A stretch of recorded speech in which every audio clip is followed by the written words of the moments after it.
Welcome to the Revenue Marketing Report powered by Caliber Mine. I'm your host, Camela Thompson, and today I'm joined by Jerine Erice. Please tell us a little bit about yourself. Well, hi, I'm a MOPs and RevOps professional. I had previously consulted for a long time, almost a whole decade, helping clients with Salesforce, Marketo, HubSpot, Pardot integrations, and all of the other fun tools in between. But for the past couple of years, I've actually been doing MOPs, but more in a RevOps function with reciprocity for the past couple of years. And I love how you have that consulting experience. It's very different for me. Maybe we touch on that really quickly before we talk about the flip side to being in RevOps as a marketing ops person. But I would love to touch on a lot of times I'd go into a company and you'd have to establish your expertise over a period of time, whereas with consulting, it's a given you're an expert because you're in. Have you seen that as well? Or yeah, I just thought that was really interesting. Absolutely. And I, not to get political or anything, but I mean, especially as a woman, right? Yeah. I've definitely been in situations where consulting has helped validate my wealth of experience, which is awesome, right? Because I think there's the thought of, hey, this person is coming in from the outside. They've had the chance to work with so many other different companies, so they can bring that third-party perspective pretty easily, which is great, because I have definitely sat in rooms, again, as a woman, where I'm the only woman there, and they're, Jerine, can you help us with this? It's quite an empowering moment, right? It definitely forces you to look for answers, because that's what they're looking for in that role. Yeah, and I would echo I've had very, very similar experiences where I'll join a team of primarily men and definitely get a different set of questions when I come into the organization than I see my peers coming into, which can be a bit frustrating. I don't think it's intentional or, really thought about at all. It's just kind of what happens. That is for sure. I know that I'm a lot more sensitive to it, right?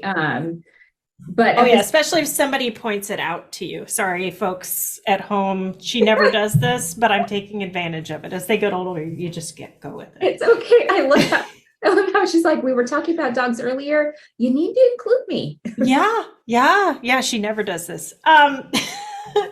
So definitely, I think, and once somebody points it out to you and you start noticing it more, I think it's hard not to notice it. Once you see it, you can't unsee it.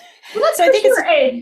That's for sure. Like you said, it's not really intentional, but I've had the fortune to work with a lot of women-led companies, and definitely over the years have become a lot more sensitive to it and more attuned to it. And so, I do think that when you are a consultant, you come in with a very different perspective.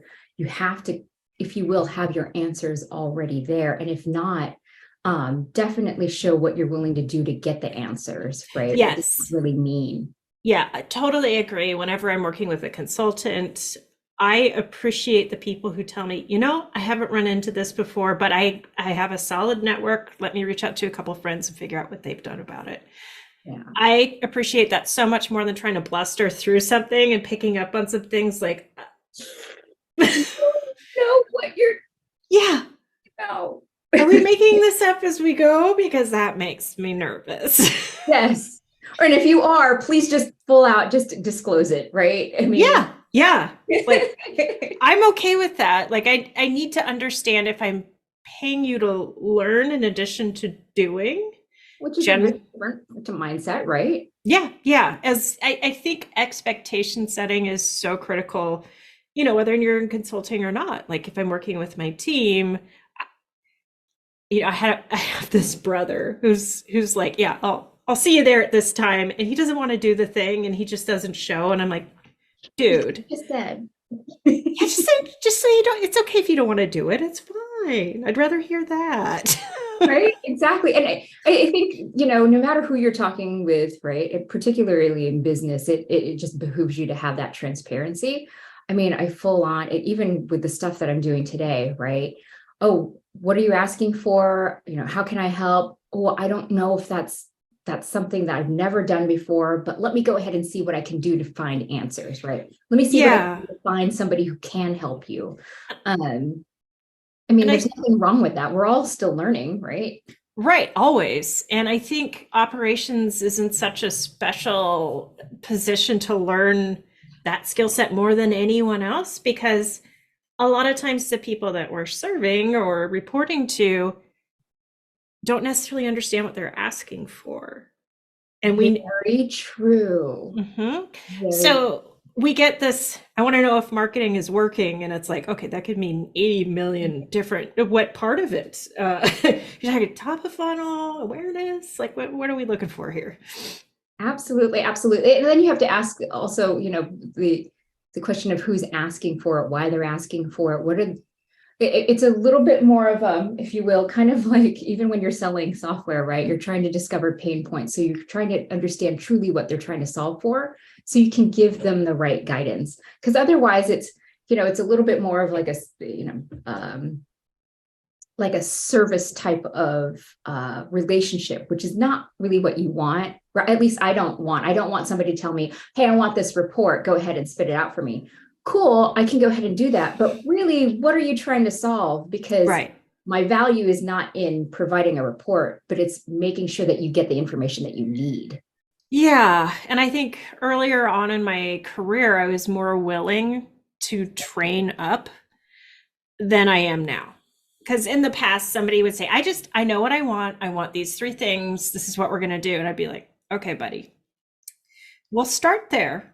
But what I need to understand, like I've been doing this long enough where, you get to a point when it becomes the time to start coaching, particularly when it comes to interpreting data. Am I right? Oh my gosh. Okay, so fun story. Today, I was sitting with our marketing leader and we were talking about conversion rates. So this is like a common discussion, right? But the look on my face, I'm like, which conversion, right? Oh, we're talking about down funnel conversion rates. Okay, gotcha. Specifically that. So, like everybody else, we're always looking to optimize that, make it better. What can we do? What levers can we pull to make sure that we are getting the best conversion rate down funnel to bookings as much as possible? That's always our goal, right? Yeah. So I pull up this report. I'm like, oh, someone on our team made this report. It's beautiful. And lo and behold, I pull up a report. I realized, oh, hold on a second. This is not what I saw the other day. And he goes, hey, Jerine, is this just wrong? I'm like, no, this is not wrong data. I'm sure I'm interpreting it incorrectly. This probably serves a different purpose, because there's the whole thought of, hey, if the report's not showing me what I want, then it's wrong. Yes. If it's not verifying my gut, then I'm going to throw the whole thing out. And I'm like, whoa. Yeah, that's not what data's there for, right? No. And so I did have to go back to him and Slack him later on going, hey, I have the wrong report. Yeah. Right. I took a look at that report was showing a different dimension of the same thing, but very different data set. Yes. Right. Yeah. So, that's one of the things that we've talked about, particularly in RevOps, is to make sure that people don't call this stuff wrong, because it's not wrong. We use different filters for different purposes, and then you need to recognize what that's for. So, yeah, it's a bit of a mindset change. Yeah, another thing that just sets my teeth on edge is, well, I want us to wait to do this analysis when our data is right. Good luck. Yeah, because I don't think everyone understands that data will never be right, particularly when it comes to B2B data. I mean, think about the Great Reshuffling or the Great Resignation or whatever you want to call it. And then we had all these layoffs. Your contact database, surprise, is probably 75% wrong. Right. But that doesn't mean you can't get valuable information out of it by looking at who used to engage with you and what their profile was. Don't wait, you know? Sure. I mean, like, I think that I've always tried to pull up data that way because I recognize that, particularly when you're talking about executives, right? They need data now. They need to make decisions now to help guide the team, right? Yep.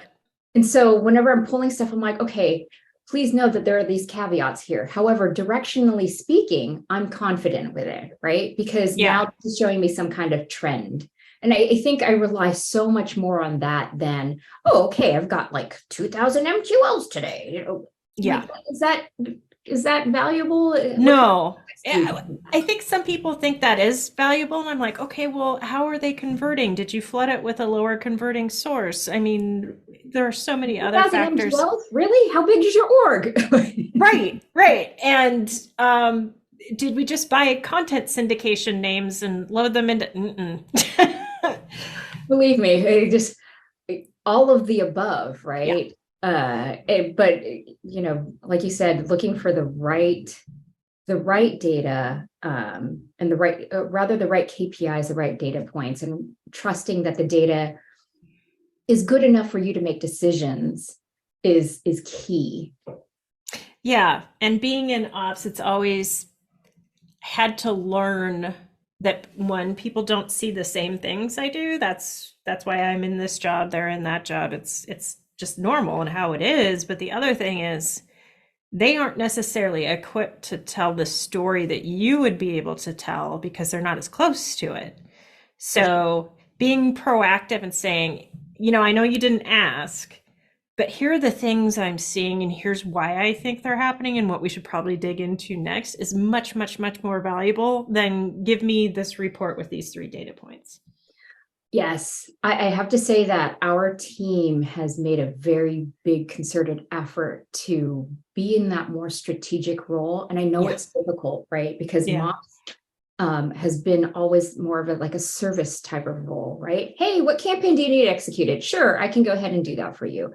Oh, okay. You want me to send out an email? Okay, sweet. I'll go ahead and do that. Do you want to go ahead and check another UTM? Awesome. Let me do that for you. Mm-hmm. But it doesn't tell you what's working, right? What's not working. And that's what I've loved about moving into more of that RevOps role is, I have to say, I don't know if it's because of the position that I happen to step in, because I don't have a wealth of experience when it comes to being in RevOps, but I have to say that our team is very supportive when it comes to really, we need to take a look at what our conversions are down funnel, because that's really what counts when it comes to bookings, right? How much money are we truly making? How are we maximizing our dollar? Are we being efficient with our spend? And I'm like, oh, that's so much fun to be in that position. Yeah, I think having been in various flavors of RevOps and B2B tech for the last 15 years, I've seen it work, I've seen it fail, and one size never fits all. You talk to any organization, they're going to tell you about all the special things that makes them special. Exactly. But when it comes to RevOps, I think a lot of people label RevOps as really a next iteration of sales ops. That's not what that is. No. A lot of times they don't know where they should report to. And a lot of times they're not inclusive of all the go-to-market functions. So they'll just focus on marketing and sales. Yes. And I get why people do that. But in my humble opinion, it's wrong. I agree. Again, this is my first foray into the RevOps world, right? Because my background has always been MOPS. It's always been under marketing. Mm-hmm. But when I joined this company, RevOps actually sat under our COO, and then sales and marketing actually rolled up to the CEO. So it was nice that we were empowered to actually take it from a third party looking in. So I felt like really dovetailed really well with my consulting background, right? So we we felt that we could be truer to the numbers, which was awesome. Yeah. Right? And while what we do is a lot of sales focus and a lot of marketing focus, we definitely do a lot of customer success as well, and product, because product is a big, yes, it's a big part of, it's why we have a company, right? So being able to evaluate, how that product is working for our customers, how well that product is selling, how well we're placing that product in marketing, seeing how those functions come together. That's what I've really enjoyed about this particular RevOps role.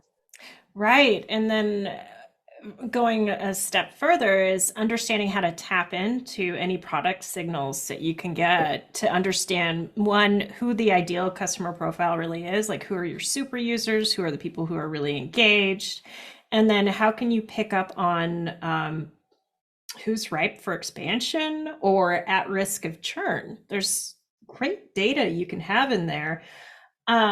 Thinking back to my days, I've sat in marketing ops, sales ops, customer success ops, and then RevOps eventually.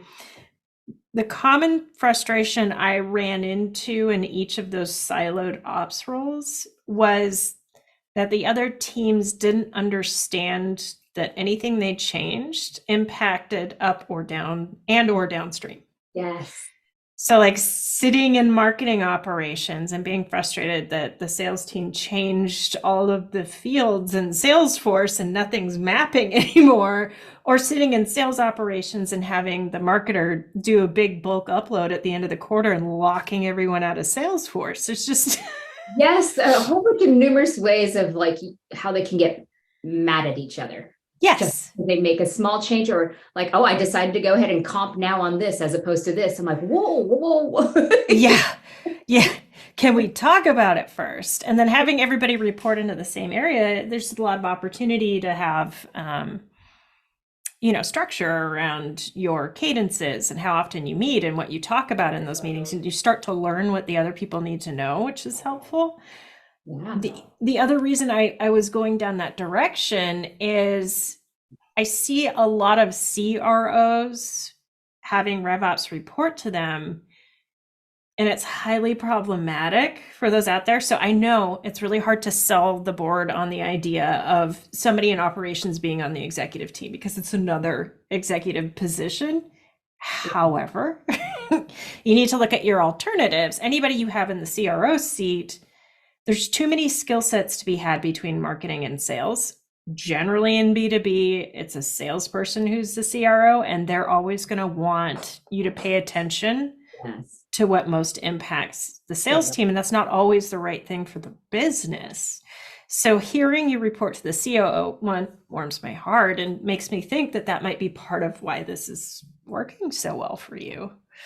It could be. And I will say too, that we have just strong people on the team. So the person that I report to, our director of RevOps, she is excellent because she, even when there are changes, she's like, hey, I just need you to know that while I work closely with sales, while I work closely with marketing, I am really true to the number. So that's the perspective that she takes. And that's what she actually, helps not enforce, but she empowers us to do that, right? Yeah. So when we're seeing things that are going on, well, this could be better, this could be better. It's not like, well, it's marketing that needs to do it, and it's not sales that needs to do it. It's more of what can we do, because we see the entire funnel, right? And how can we work together as that towards that common goal? So it's really nice that, again, I don't know if it's because it's our particular org, but we feel really empowered to do that. I have rarely seen the CRO position do what people intended to do, and that's to align sales and marketing. I have rarely seen that play out. In fact, I'm sure somebody out there is screaming into whatever listening device and saying, it works perfectly fine for us. But what I've seen play out over and over is similar to being over RevOps. Whichever department they're most familiar with gets the most attention.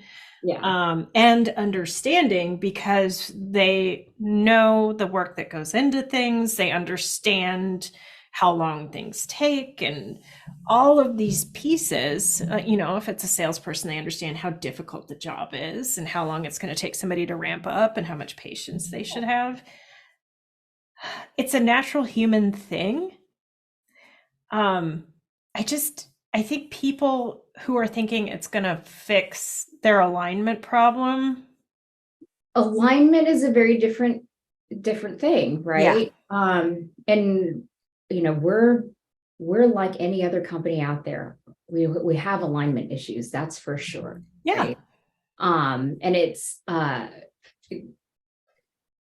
it gets even worse when the economy is not great. Yep. When there's a downturn in sales. Yep. When people are feeling very uneasy about the current environment in the industry. Totally get that. Yep. There's a lot more finger pointing going on, right? Yep. But as much as we can, what our team has really tried to do was, and we struggle with it every single day, is not to throw any of the go-to-market strategies under the bus, right? Yeah. Because it's never going to be like that. It's always going to be, hey, we have this entire funnel here. It's never going to be, oh, that's the one that's broken. Now we've got the Holy Grail. We can fix that, and then we're good to go. Right. And I think that beautifully encapsulates why RevOps is so great. Is you're functioning more as the unbiased referee, which really operations should be, is impartial and being able to detach and really look at things objectively and figure out where the sticking points are, as opposed to somebody who's really embedded and biased towards making the other people change.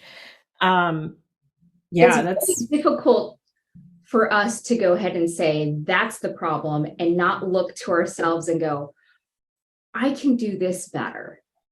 Yeah. It's very hard, right? Because I know I do it myself, right? Oh yeah, I built that 6 months ago. It's running fine. I know because I built it.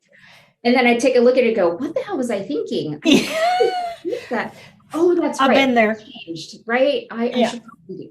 So it is a very difficult thing to actually look inward and figure out really what's going on.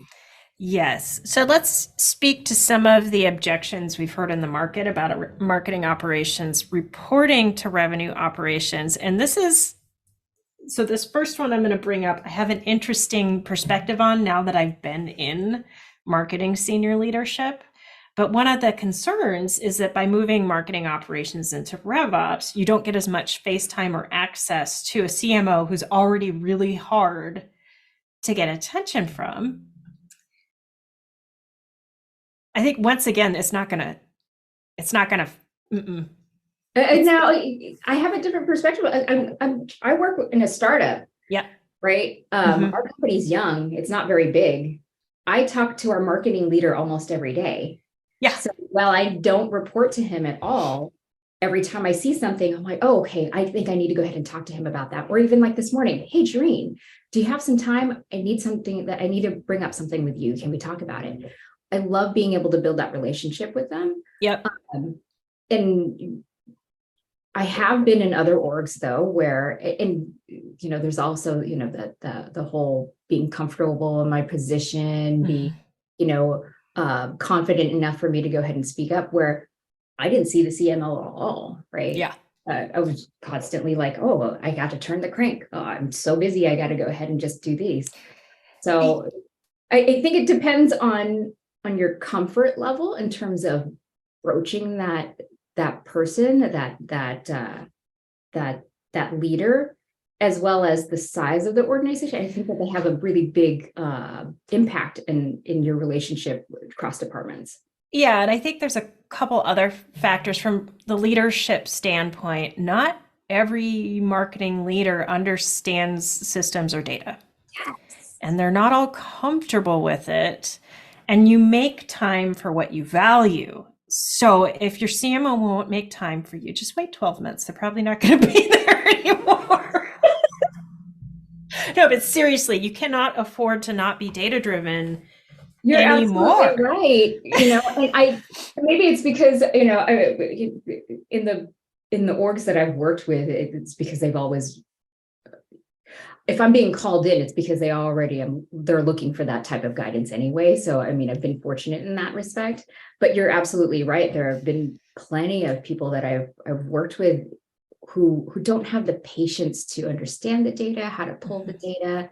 You just tell me what it's supposed to be. Okay, cool. Let me go ahead and run with it. And they don't want to dig in deeper than that. Well, and they tend to be the folks who say it's wrong if it's not what they agree with. Yes. And that is its own problem. It's really important that marketing leaders challenge themselves to be comfortable with being uncomfortable. I mean, for so long, we've had to be okay with ambiguity because the data doesn't exist, and that's fine. That's not really the case as much anymore, and we can make much more educated decisions. So start pushing yourself outside of your comfort zone and see what you can learn from your operations person. Absolutely. I love those partnerships that I've had with our marketing leaders where, it's beyond the whole, tell me what lead sources are doing well. Mm-hmm. Okay, awesome. Have we talked about here are the campaigns that help bring in opportunity to pipe?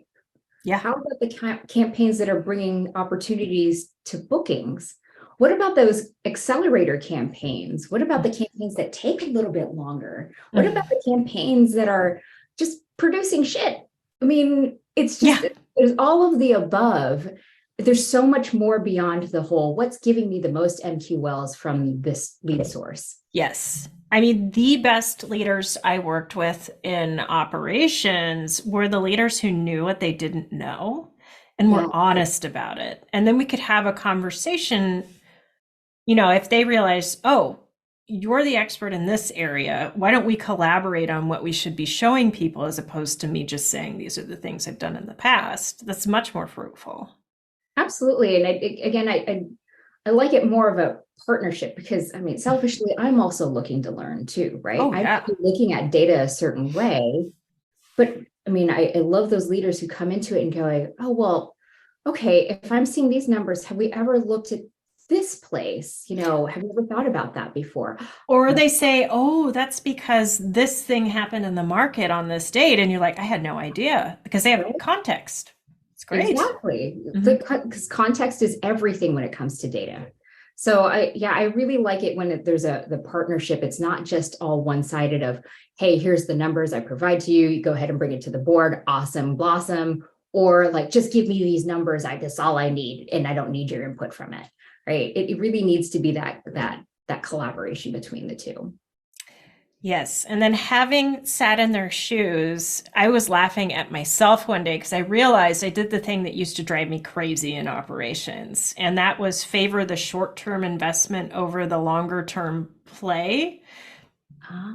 So, well, I mean, I've done that too, because I'm like, I need deals now, man. Let's do this now. See, you've seen it yourself. Yeah. And that's what can happen is the tension between marketing and sales is real. And a lot of it is because, one, we're held to different goals, which is a big problem. But another piece of that is a lot of the strategies that marketers can tap into are long-term plays, and sales teams need to hit their number now so they can feed their family. Yes. So there's that natural. So I need to be cognizant as a marketing leader that if I don't create enough pipe right now, my sales team's going to be starving next quarter. And I've told my ops team, we have to limp along on this a little bit more because I have to hold an event in order to make up for this deficit and be okay. You can do it within budget constraints. I mean, how many do you actually have? I totally get that. I mean, I think that's one of the hardest things. I know that when I sit with our marketing team, I'm like, okay, I get that this takes longer. What can we do that is cost efficient, that we're not needing to go ahead and spend money to go ahead and bring more to the table? And that's I think it's a very different mindset, because marketing is always dealing in volume and will always deal in volume, right? But sales is always is looking for the particular account, particular people. And to be able to bridge that gap, I know that it's probably one of the hardest things, at least for us, right? Because when marketing says, I can go ahead and bring you this, the reality is that in order to find the gold in that mountain, right, it's actually very difficult, right? Because then sales goes, oh, hey, you sent this all over, but really they're not ready yet. I can't talk to any of them. They don't know who we are. Why did you give me content syndication leads? Yeah, they're never going to be ready to sign a contract, buddy, but it's a good heads. Or I've lived that quite a bit. Right, not the right time, right? Yes. They were put them into nurture campaigns. I mean, it is really important to listen to that feedback. At the same time, I've struggled with, well, I need all my territories to have the same amount of leads. Yeah. That's just not how that works. I'm sorry. I can try to support you in these ways, but I can't control who bites the hook. Yeah, right. And again, the nature of marketing is to cast a wide net to see what comes in the door, right? For us, it's a natural fit that we cater a lot more to people in tech, a lot more tech companies, right? So where's that centered around? That's a lot. It's going to be a lot in California, the coasts, right? And so now you're talking about, I'm like, oh, I'm all the way in, Iowa. Well, I'm sorry, there's not going to be that many in there, whatever it may be, right? But it depends on what their patches are. And so I know that there's always now, we got to do territory remapping and everything to make it more even for people. I'm like, it's very difficult to solve. Yeah, and that's like a whole other issue where we really shouldn't be designing solely on geography. You have to think about population density and what market you're selling to. There's so many pieces that go into it. So I think we've touched on, if I move to RevOps, I'm going to lose access to my leader. With one small addition I would make is that about the comment on where I choose to spend my money as a marketing leader, if you have a very strong leader in RevOps who can secure a budget for your team, you don't run the same risk of your technology purchase disappearing at the end of the quarter because we had to move it elsewhere. Oh, absolutely. I definitely work very closely with our marketing leader just to make sure that our tech stack is optimal. Are we wasting spend in places? Should we be actually spending it in different places? I know that he has talked to me about that because he's a fairly new leader to our team, right? Where he's all like, hey, I know that, you have a lot of the tech spend in your department. I just don't want to have to fight you for some of the stuff that our team needs. I'm like, no. And again, this is kind of nice to have that consulting background. I'm not tied to tech so much, right? I definitely have my biases and I'll let you know what they are. But in terms of the tech stack for the team, I know that I can make those recommendations and work really closely with that department and make sure that they are fully supported. And again, I hear a little bit of you make time for what you value in that, because a lot of teams that aren't involved in operations don't always see the value in taking your time to evaluate the right tool and purchase that one the first time. A lot of times the RevOps people can bring a ton of value as to, well, does it integrate with our core tools? Yeah. It doesn't matter if we generate leads if they never make it to the sales team. So having somebody in place who can check all those things is just, it's definitely worth the time. That is one of the reasons why our department had inherited a lot of the budget. So now it used to be like we had no budget, right? But they decided to shift that around because they recognized that when we're working on all these tools, just like you said, they need to play nice together. Yes. Right.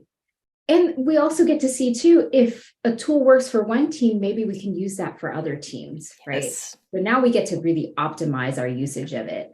So it's really nice to be able to say, hey, sales is thinking of using, this email AI. We were thinking that maybe, marketing can go ahead and use it too. What are you thinking about that?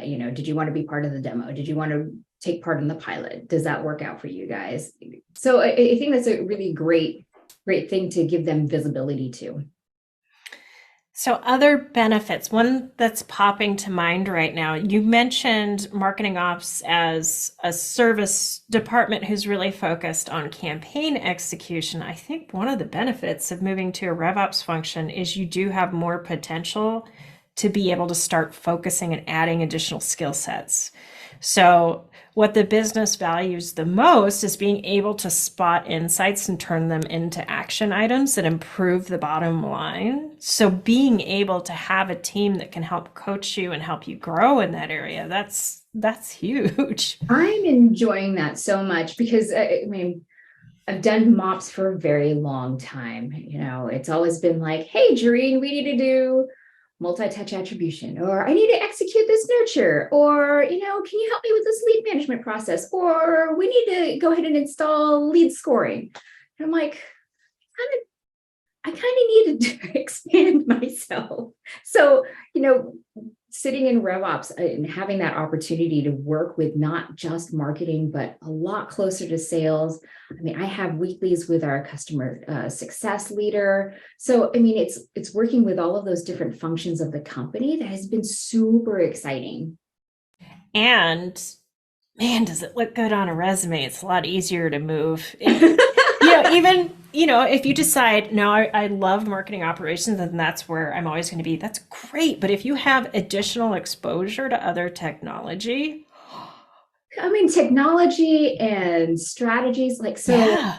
So one thing that I'm super excited about is our RevOps leader, right? Because I mean, I think that's the whole goal of RevOps, is to just make revenue predictable, right? How can we make it predictable? How can we rely on it? How can we make sure that we get more of it? And, conceptually speaking, we're like, oh, it should feel like, this machine where we just pull all these different levers and see what comes at the end.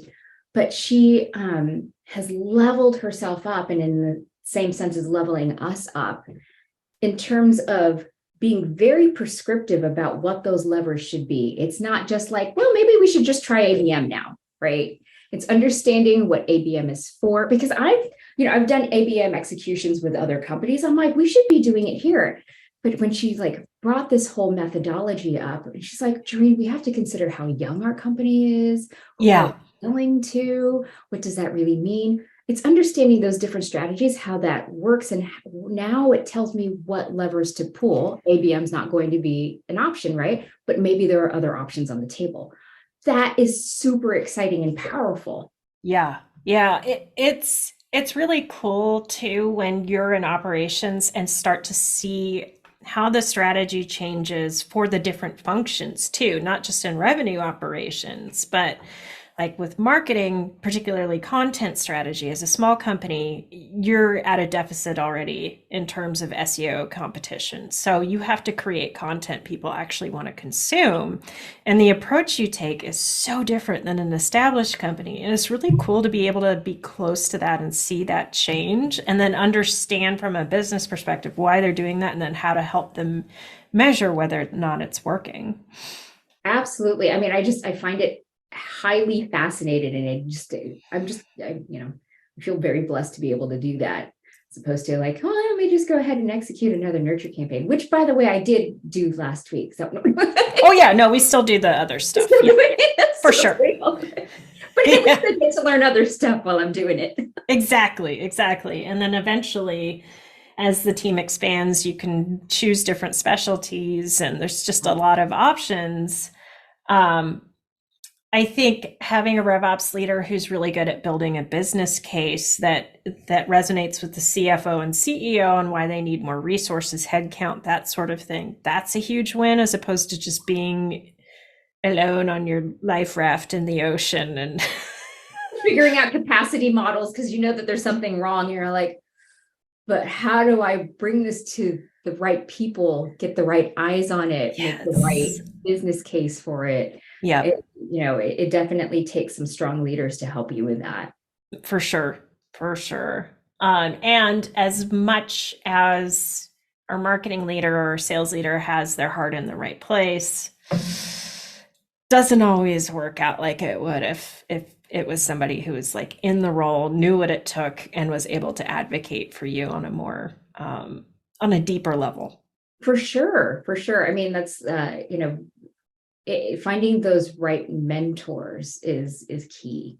Yes, absolutely. Are there any other things you want to bring up before we tell people where to find you to network? Yeah, you had brought this up about resources, right? There have been the complaints of oh well, my resource is gone. It now went to RevOps, right? I get no FaceTime, I get no execution, and it's not just in terms of like getting guidance on reports, but I have to say that you have to be kind of creative with your resources. Yeah. But maybe that's true of any role, right? Because I know that I am not going to spend 100% of my time in production. Mm. However, I recognize that I am the most experienced. I have the most experience in certain tools that we have. So, as much as I can, I try and train up like anybody who's willing to learn it, anyone who's raising their hand to go ahead and use it, as well as trying to like find like cheap agencies as much as possible. Oh, the struggle is real. Being at a teeny tiny startup, sometimes that's the only way you can scale because for some reason we have more budget for consulting than we do for the internal resource. But well, but I mean, I recognize you take what you can get. Yeah, and I recognize the needs for that, right? Because maybe your needs have ebbs and flows. Oh yeah, right. And there's also the commitment level too, right? It's so easy to go ahead and get rid of an agency. You can plug them in, you can take them out when you need to. So I recognize that, but at the same time, I'm like, I know that like when I take a look at the stuff on my plate, I'm like, I end up having to go to my boss all the time. I'm like, like, how do I get this all done? What do we do? How do I be creative with some of this stuff? Where can I buy time? Yes. Yeah. No, that is a skill for sure that everyone must yeah, 20 things just popped into my head where I'm like, yeah, I used a consultant for that. It was great. I was thinking about that. I'm like, when I was consulting, it would be great. I have a big vacation coming up because I'm going to be traveling internationally. So I'm doing my due diligence because it's going to come up at the end of next month, right? So I'm like, people I'm working with, oh yeah, I'm going to be gone. But that's also the day I leave is also the day that we're launching some big initiatives. I'm like, of course. No. Of course. Yeah, it's tough. Like one of the things about being in the Seattle area is I contracted for Microsoft because at some point you do that if you live here. And it was amazing this is related, I promise, watching all of the knowledge walk out on a regular basis because they only really had management teams. They were in meetings all day long. So they were 100% dependent on the contractors to get the work done.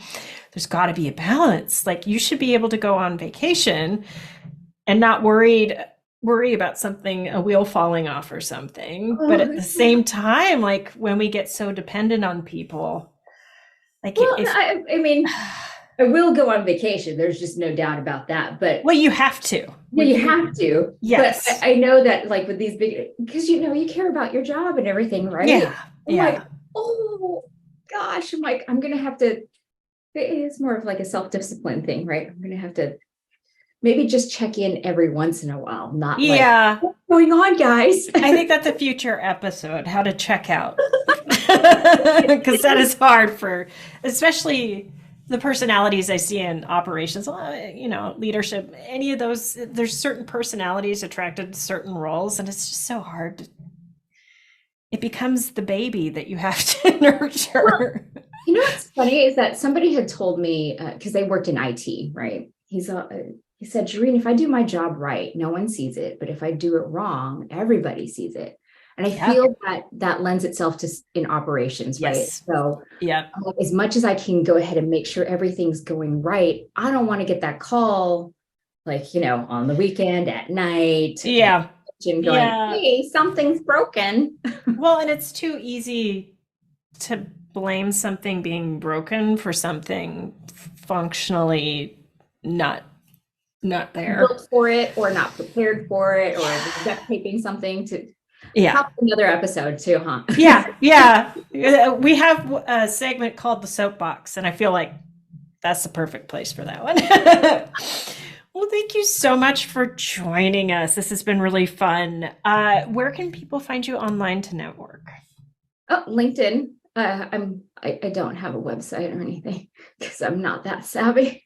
Well, why would you? Well, I did have I guess of my own agency for a hot second. Yeah. Right? But, Samesies, but at this point it's like LinkedIn is where everybody sees. Yeah. Yeah. Are you in any communities, active in any communities?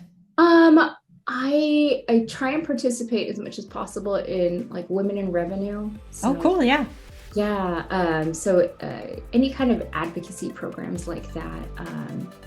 But that's probably the one that I'm most active in. And same with, I think it's, what is it? MOPROs? MOPROs. Yeah. Yeah. That's a good one. Yeah. All right, folks, those of you out there, thank you for listening. If you like the show, tell a friend, write a review, subscribe. And if you're looking for more great content like this, check out calibermind.com.